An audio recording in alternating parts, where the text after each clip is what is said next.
News with Rick Sanchez. Good evening. I'm Michelle Greenstein, filling in for Rick Sanchez. 5G, the next generation of wireless technology, is much more than just faster internet.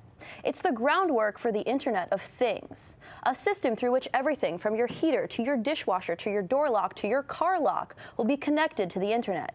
Here's the former head of the FCC. If something can be connected, it will be connected in the 5G world. Autonomous vehicles, smart city energy grids, transportation networks, and water systems. Hundreds of billions of microchips. The 5G revolution will touch all corners of our country.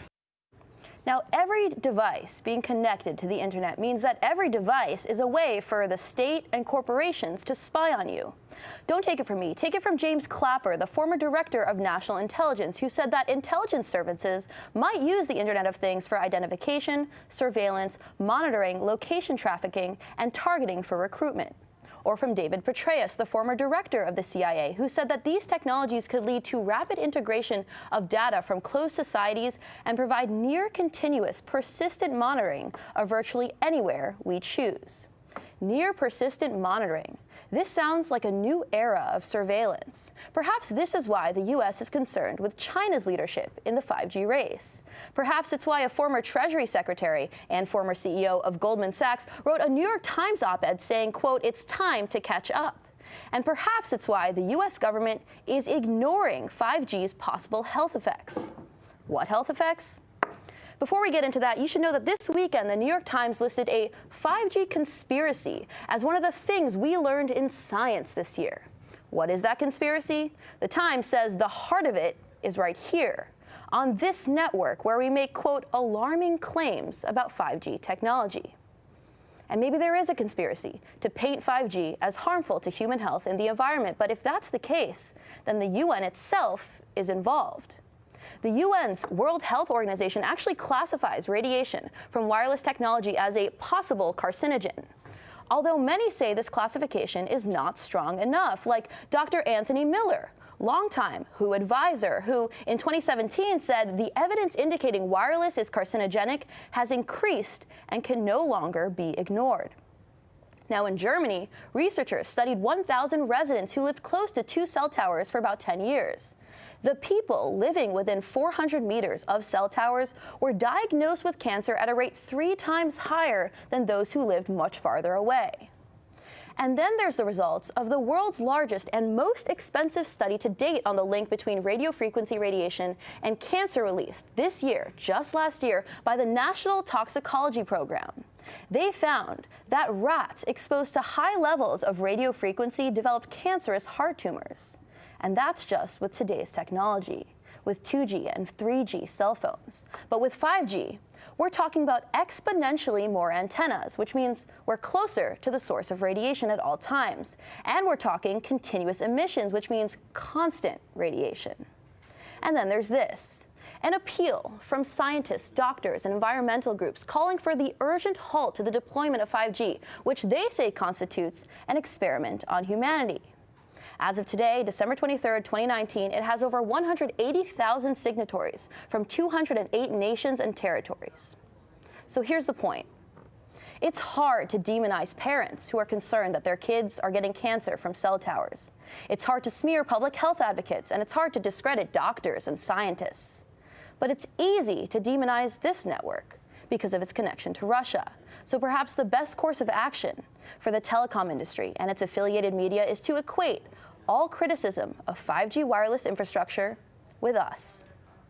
This is the news with Rick Sanchez, although admittedly not today, where we do believe it's time to do news again.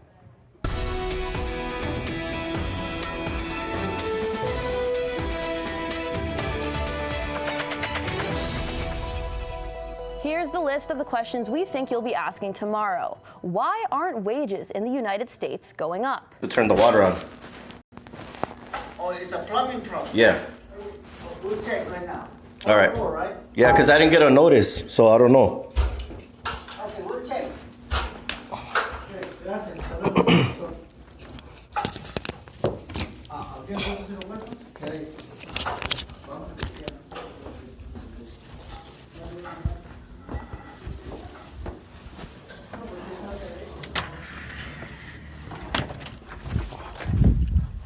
There was no notice on any of the doors, so these fools are just doing fixtures.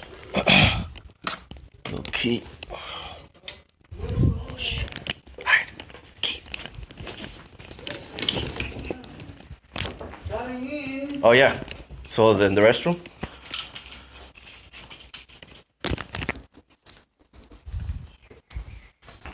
It's plumbing. For the water. the water, the thing came off again. Se salió otra vez. Oh, the what's it called? The Yeah.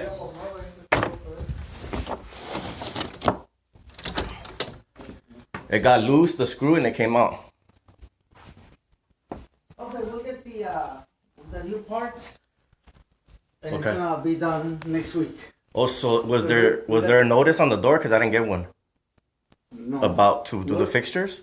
no, we're here because you called us. Oh, they called you? No, you are calling us right No, now. but for the other apartments, you guys were doing fixtures. Yeah. So they called you guys, and usually you put a No, notice, right? They request a Oh, okay. work order in writing. Oh, okay, that's The fine. work orders are next to the door at the office. Yeah, If you look for it, it's like like a checkbook. yeah. All right, Yeah. that's okay. cool. So But yeah, yeah, just whenever. It's better. If I forget, it won't happen.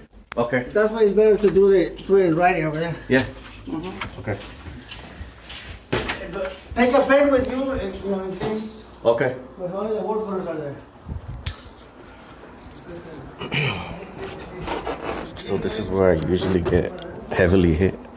These fools are fucking with my water fixtures right here. This apartment.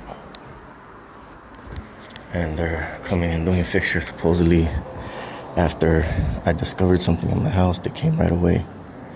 So these fools are full of shit.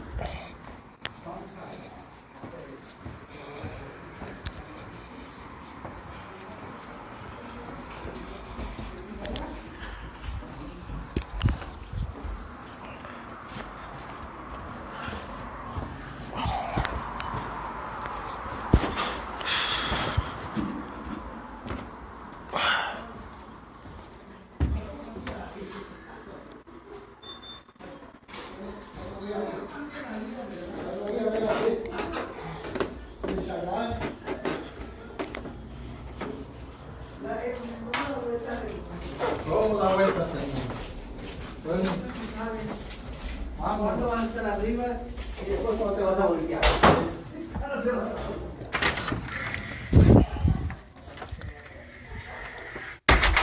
Fucking perp ass fools. I'm gonna show you the home improvement coming soon, watch.